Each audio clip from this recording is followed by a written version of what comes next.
So, when I'm talking about, like, writing for settings and, like, deciding things for a particular fantasy setting, I always much prefer to go with something that has interesting implications rather than something that just, like, works, right?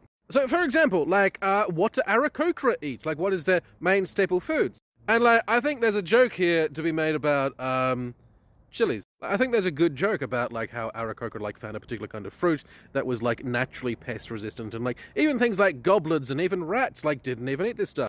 But they really like this stuff, and so they started breeding like different varieties. Some were like big and sweet, and some were like small. And they could even like mix it into flour and use it to bake bread. And so they plant the stuff all over the place, and they use it in all of their cooking basically. And Aarakocra cuisine for like the rest of the native species, like that is entirely unpalatable. They just cannot eat. But our birdie boys, they just don't understand. And of course, the joke is that it's chilies. It's chilies, and of course, the joke is that because birds aren't affected by capsaicin, which is the spiciness in chilies, and like that's fun and it's interesting and like it kind of works. Also, I definitely look like I'm about to go and do like a political crime of some kind.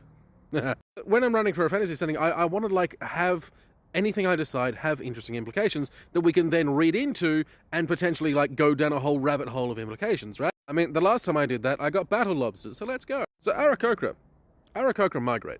So flight, as you might imagine, is really, really hard work. And it takes a huge amount of energy to do. Like, being a bird is really energy demanding. Which is why you don't see a lot of birds, like, eating leaves. They're more likely to eat fruit and seeds and bugs and things like that, because they need that extra energy that, like, just eating leaves isn't necessarily going to afford them. So if Aarakocra are, like, flying like quite a lot, which I feel like they would be, otherwise, like, what's the point of Aarakocra, right? Oh, right, yeah, if anyone's not aware, Aarakocra are bird people. Yeah, I should have started with that. So Aarakocra would require a diet just much, much higher in calories than we would have. So maybe they do something like, maybe they plant fruit trees, like, all over where they range. Like, lots of different kinds of fruit trees that are going to fruit at different times of the year, so they always have, like, a ready supply of fruit wherever they go.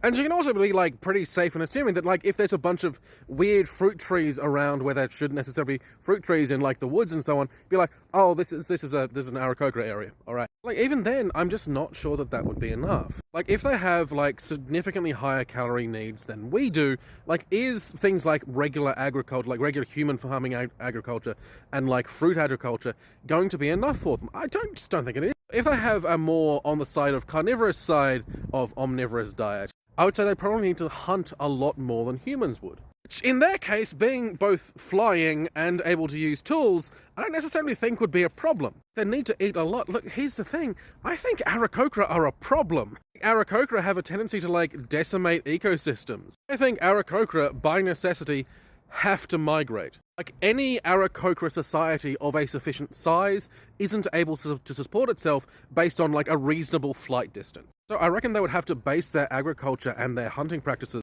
around the understanding that they're going to spend the summer months there and then migrate to, the opposite hemisphere for the warmer months there. A smaller flock of Aarakocra, they can probably sustain themselves off one area and didn't need to migrate, but, like, the larger flocks, they have to. And, like, the reason that I like this more than, like, oh, they ate chilies and isn't that funny thing, is, like, what happens to their buildings? What happens to their, like, cities, even, while they're gone for half of the year? Now I get to think about that. Do they perhaps live symbiotically with some, like, winter month monsters that only wake up during the winter months? Like, maybe they live kind of close enough to where, like, maybe white dragons roam, but white dragons prefer to roam during the winter months because they're more powerful in the cold? I don't know. Now I get to think about that, and that's great. I do think they really like chilies, though. I still like that. Also, they would have, like, a massive sweet tooth and just absolutely fucking love bread, which is actually kind of sad because it's actually not very good for them. Hey, have you considered supporting me on Patreon or maybe following me on YouTube? I'd really appreciate it.